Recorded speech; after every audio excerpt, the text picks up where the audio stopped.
témoignage pour moi, de témoigner de Jésus. Ça se voit peut-être pas là de nature, mais sans le Seigneur, je suis très timide.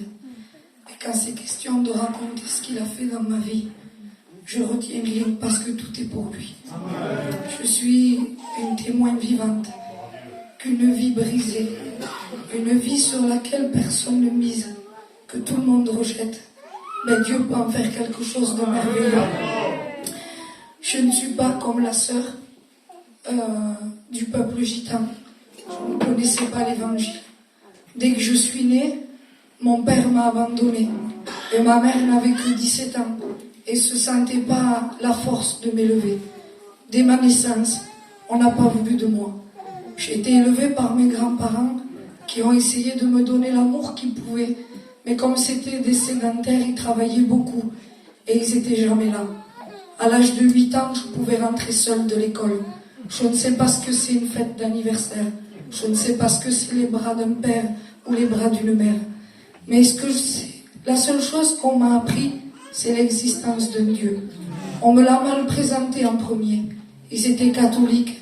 On m'a fait grandir dans l'église. On m'a appris à brûler des cierges. On m'a inscrit dans les catéchismes. Et dans cette église, à ma honte, j'avais pitié de celui qu'on représentait mort sur une croix.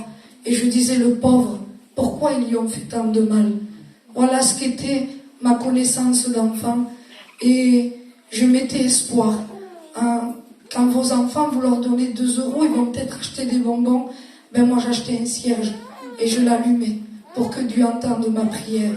Mais malgré qu'on me l'a mal présenté, avoir un cœur d'enfant est suffisant pour être entendu de Dieu. Alors à l'âge de 8 ans déjà, dans ma chambre, dans le secret de ma chambre, tous les soirs je le priais. Je me mettais à la fenêtre, je pleurais, je disais, Seigneur, si tu existes, j'ai qu'une seule prière. Donne-moi un père qui puisse m'aimer. Et j'ai grandi comme ça, très renfermée, très angoissée. À l'âge de 14 ans, j'avais une copine et sa vie était semblable à la mienne. Et elle était plus qu'une copine, c'était ma sœur. Pour moi, c'était ma sœur. Et puis on parlait, moi et elle, si on se demandait si après la vie, après la mort, il y avait quelque chose, si le ciel existait. Et s'il existait, est-ce qu'on pourrait y aller? Et 1 heure après, un homme s'est mis à la fenêtre, a pris un fusil et a tiré une balle en plein cœur. Elle est morte devant moi et les dernières paroles qu'elle a prononcées, c'est « Je t'en supplie, sauve-moi ». Mais dépourvue de tout, je n'ai pas pu l'aider. Et je me suis effondrée avec elle ce jour-là. Je ne voulais plus vivre, je voulais mourir. Pour moi, la vie n'avait pas de sens. Personne ne m'aimait et ceux qui m'aimaient s'en allaient. Alors, je voulais mourir déjà à 14 ans. Sans la connaissance de la vérité, je me suis perdue dans des travers que la Bible condamne, que je ne savais pas. Je suis allée voir des voyants. Je suis allée voir tous ceux qui auraient pu m'aider à communiquer avec celle que j'aimais tant et qui s'en est allée. Mais je ne le pouvais pas. Parce que ces choses-là, on ne doit pas les toucher. Et si quelqu'un un jour serait tenté, je te dis, ne le fais pas. Parce que moi, c'est le diable qui s'est manifesté. Et je bénis Dieu que des chrétiens habitaient pas loin de chez moi. Et puis, ils ont entendu parler de mon cas. Et puis, m'ont invité à une réunion dans une église de gitans que je ne connaissais pas. C'était l'église de Montebellou. 150 personnes. Et j'étais inconnue là-bas pour eux. Et puis, quand je suis rentrée, j'ai été surprise. On m'a invitée à une église. Puis, il n'y avait pas de statue. Il n'y avait pas de cierge. Et je vois une croix vide accrochée sur le mur de l'église. Mais quand je suis rentrée dans cette église, j'ai senti quelque chose que je n'ai jamais trouvé ailleurs. C'était la vie. Les chrétiens avaient la vie. Les chrétiens avaient quelque chose que moi je ne connaissais pas. Alors j'ai ouvert mon cœur. Et puis le pasteur qui a prêché et qui ne me connaissait pas s'est mis à dire par le Saint-Esprit, et je bénis Dieu pour les hommes de l'Esprit, il a dit, le Seigneur révèle à mon cœur qu'il y a une personne dans ce lieu, que depuis qu'elle est toute petite, qu'elle n'est qu'une enfant, elle demande à Dieu un père pour l'aimer.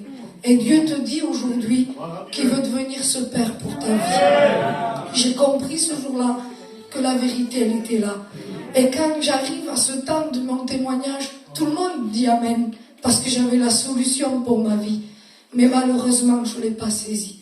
Je suis restée aux réunions pendant 3 ans. J'ai appris à mettre un foulard. J'ai appris à jeûner. J'ai appris à prier. Et tout ce que l'Église faisait, je le faisais aussi. Mais dans mon cœur, il y avait une haine que je refusais d'abandonner. Et quand on ne se donne pas pleinement à Dieu, une réunion, ça ne sauve pas. Un foulard, ça ne sauve pas. Et une prière, ça ne sauve pas.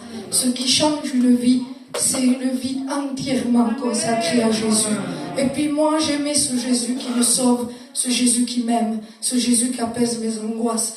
Mais ce Jésus qui venait à moi et qui me disait, donne-moi ta haine et pardonne ton ennemi. Ben, je le rejetais de ma vie. Alors vous savez qu'est-ce qui s'est passé? Ben, j'étais bénie le temps d'une réunion. Puis quand je rentrais chez moi, l'angoisse était toujours là.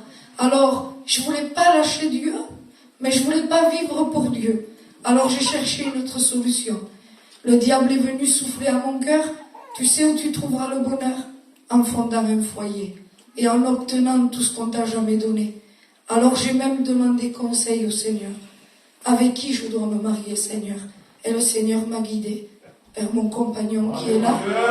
Mais même quand on fait des expériences avec Dieu, ça ne suffit pas pour trouver le bonheur. Le bonheur s'appelle Jésus. J'ai fondé ce foyer par la grâce de Dieu. J'ai eu 4 enfants par la grâce de Dieu. Mais le bonheur n'était toujours pas là. Parce que Jésus n'avait pas toute la place dans ma vie. Alors le chaos, les angoisses, la dispute, l'alcool auprès de mon compagnon, la drogue, et avec tout le respect que je vous dois, et rentrer le matin pleine de rouge à lèvres. Et moi, je croyais le gagner dans une soumission parfaite, parce que je lisais la Bible. Alors je disais pas un mot. J'étais soumise à lui. Je lui obéissais en toutes choses, et je disais, par cela, je mériterais qu'il soit gentil avec moi. Mais on n'a rien à mériter. On ne mérite rien. Et malgré que de l'extérieur, je lui étais soumise, parfois de l'intérieur, je pouvais le haïr.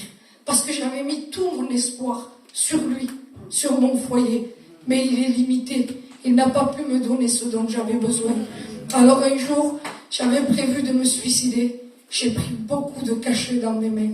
J'ai posé mes enfants à l'école et je me suis enfermée dans ma chambre. Et là, c'était prévu. Je voulais mourir. Et puis je sentais les ténèbres autour de moi. Je sentais que l'ennemi attendait de venir chercher mon âme.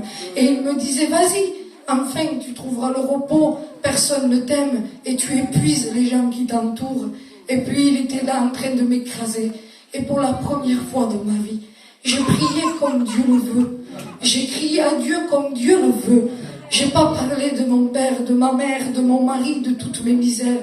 Je me suis placée, moi, devant le trône de la grâce. Et j'ai dit, Seigneur, regarde l'état de ma vie. C'est un chaos. Je vis sans toi. Et je m'en vais en enfer dans quelques instants pour l'éternité. Aie compassion de moi. Et sauve-moi, Jésus. Eh bien, je vous le promets.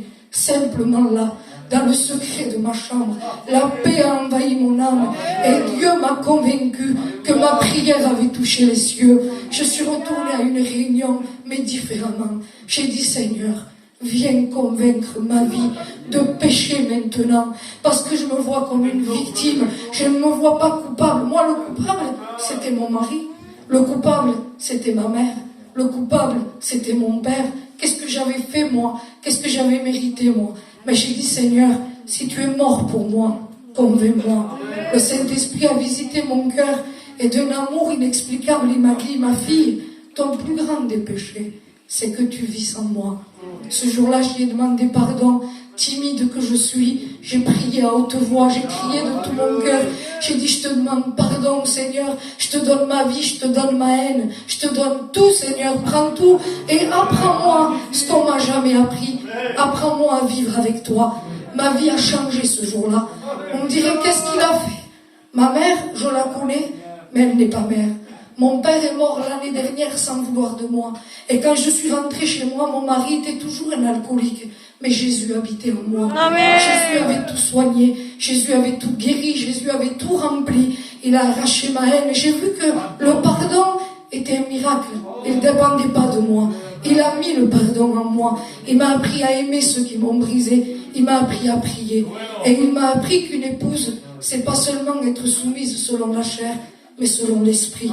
J'ai appris à prier pour lui, pas pour qu'il rentre plus tard, pas pour qu'il ne boive plus, mais pour que mon Dieu le sauve, parce qu'il était perdu. Regardez, aujourd'hui, il y a 17 ans que j'y appartiens. On le sert. Il a appelé à son service.